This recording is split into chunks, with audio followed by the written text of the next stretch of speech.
her icebreaker speech titled Life's an Adventure. She discovered that by staying in hostels, which are dorm-style rooms, she can cut costs on lodging and spend the money on better things like excursions, food, and wine. Yoo! The triple whammy. And today she wants to share with you some memories from one of her international backpacking trips. That should be exciting. Please welcome I. Vasquez.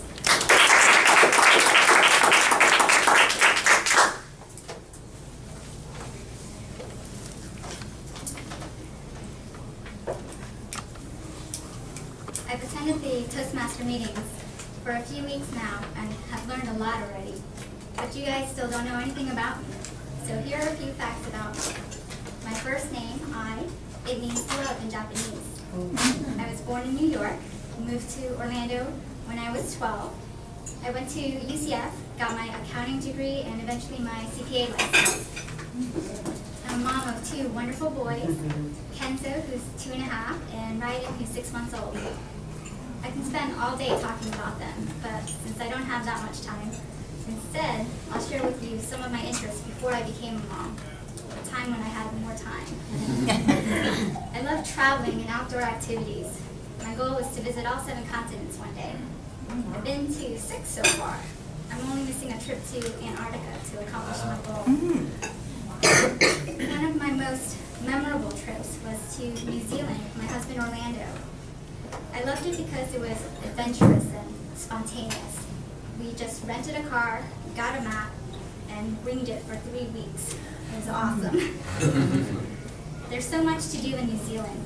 We went kayaking, did a Lord of the Rings tour on horseback, a wine tour on bicycle. We did a lot of hiking. One of our hikes was the 4-day Milford Trek. It's supposed to be one of the best walks in New Zealand because of the amazing scenery.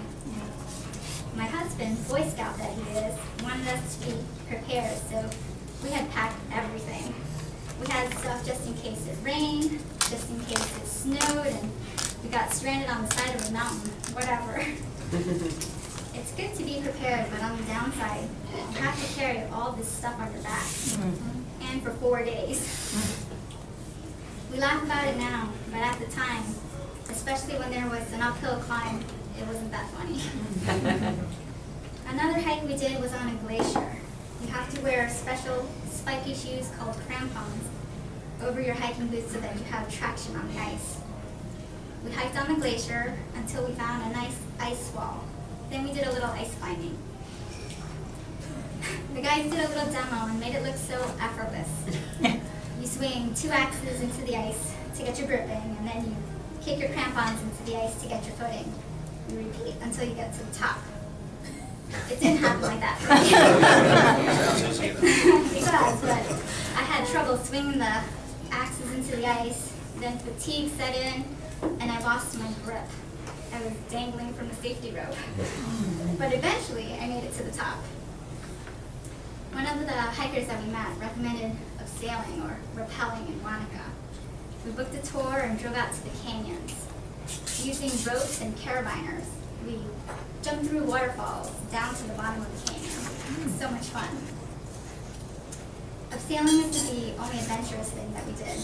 One morning, I was checking out of the hostel, and my husband was getting the car packed. I noticed some hang gliding brochures. By the time he had finished packing the car, I had booked the tour for us. I met him at the car and said, "Honey, we're hang gliding this afternoon."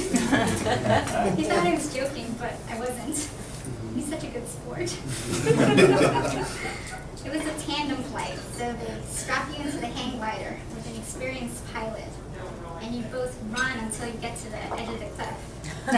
Actually, you keep running off of the cliff. It's a little weird because your legs are still in the running motion at first, even though the ground isn't beneath you. You heard about my adventures of land and in the air. Let me tell you about my sea adventures. We visited a seaside town called Kaikoura and we went snorkeling. But this wasn't your typical snorkeling. We snorkeled one day with dolphins and one day with seals in the wild. There were about 30 dolphins, maybe more in the water. They're called dusky dolphins, and they're about 5.5 to 7 feet long. A lot smaller than the ones that you see in Florida. They're so playful and actually interact with you. The seals, on the other hand, are a bit more cautious and curious. They swim by you, but if they get too close, or if you get too close to them, they just take off. They're so silly. Some of them were floating upside down with their flippers up in the air, almost like a demulcent yoga position. They were very cute, but all I could think about were the sharp teeth they have. My trip to New Zealand was so active and so much fun. I hope you enjoyed hearing about it. It was nice to reminisce back to those days. My 2 boys keep me busy, so I haven't had time to think about traveling lately. Life's a different type of adventure now. I found that being a mom is adventurous too.